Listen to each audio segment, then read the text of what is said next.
lucky enough to be joined then by the CEO of Henkel, that's Carsten Knobel, who joins us in studio. Carsten, thank you so much for the time. I appreciate it. I want to start just pretty much on that last point.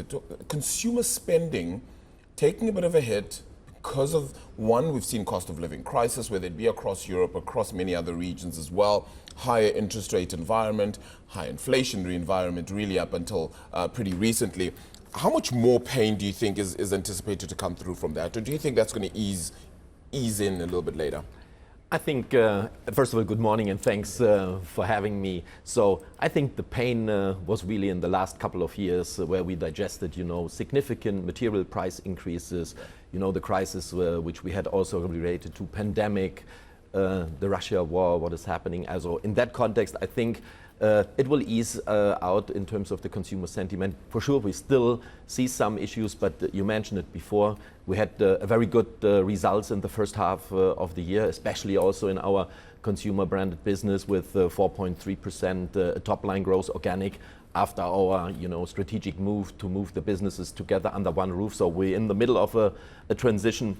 And that's working quite well. So therefore, I'm very also confident on the consumer sentiment going forward. Then how do you leverage one of the faster growing areas of your business, which looks like the emerging market space, right? So that would ultimately be India, Middle East, Africa, etc. How do you leverage that? Do you have to invest a little bit more in that part of the business to get more out of it? Or can it organically grow from where it is right now?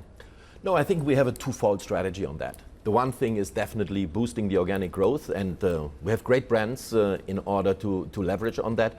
On the other side, M&A is an integral part of our strategy going forward. If you look back the last 9 months, we spent around 2 billion behind our two business, not only the consumer goods business, but also the other 50% of our business is adhesive technologies, where we're the global market leader in adhesive sealants and coatings, and I think that's our strategy. On the one side, boosting the organic part and coming back on that, and second, to add with M&A activities. I want to pick up on the M&A cycle because it is interesting. It comes in various different parts of the cycle. We've come off the back of what have been very strong increases in prices thanks to inflation, but a slightly more difficult environment now for the consumer. Does that mean there's less organic growth, and as a result, growth by acquisitions is clearly important for the business now? Now, if you look back also yesterday when we disclosed our figures, we made one important step in terms of our financial ambitions, which we had out for the mid to long term to reach that. So 3 to 4% in terms of organic top line, around 16% in margin.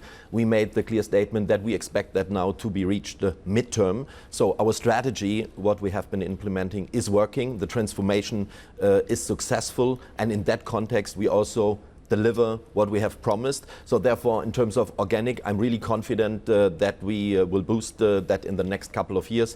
2023 and also now as it looks like 2024, you've said that we had great results in the first half year. In that context are really proof points that we are definitely getting into tangible progress of our business, and that makes us confidence that we will reach that.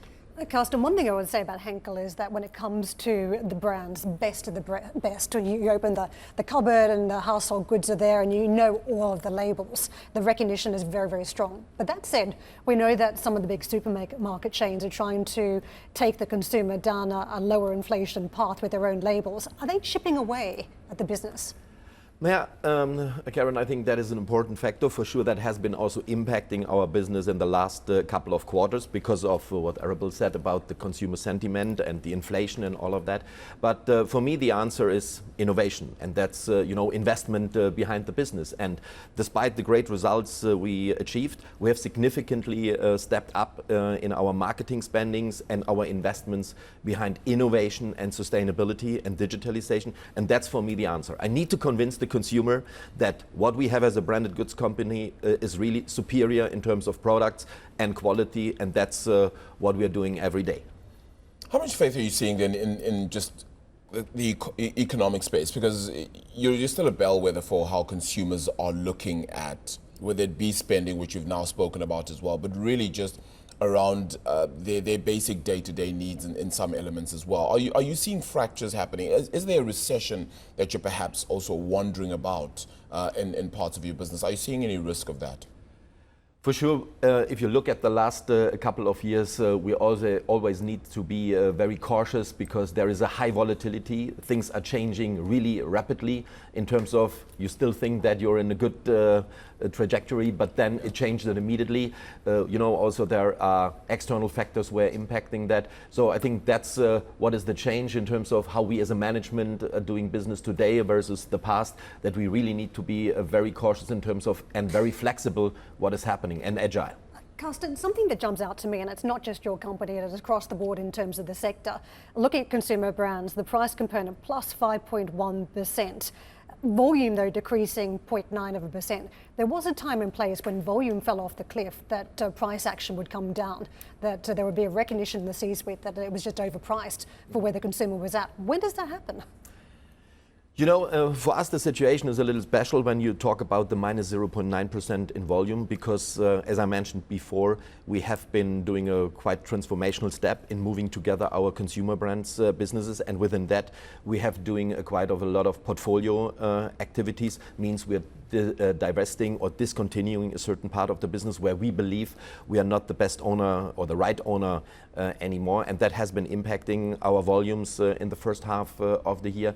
Nevertheless, the price component of the +5 you're talking about, for me that's not only price increases, but it's really bringing the consumer new innovative offers where the consumer is also open to pay for that. And that's what I'm looking for going forward. I want to bring up a broader industry trend, and that is direct to consumer. The markets love it. If you've got a business that is D2C, you get an extra special or sizzle premium on top when it comes to the stock price. Is there any ability to do that when it comes to household goods, or is there really always going to be a middleman in the way, a supermarket? Yeah, I think in these days we need to look at all areas how to approach the consumer, not only about the classical distribution ways, but also the direct to consumer. And I think that's what we're doing. Nevertheless, I still believe that a big part of the consumer is still related to the traditional or classic ways of doing so. We need to find the right balance on that. Carsten, I've got to say thank you so much for stopping by to see us. It's a real pleasure to catch up with your company again and with you for the first time. Carsten Knobel with us, the CEO of Henkel.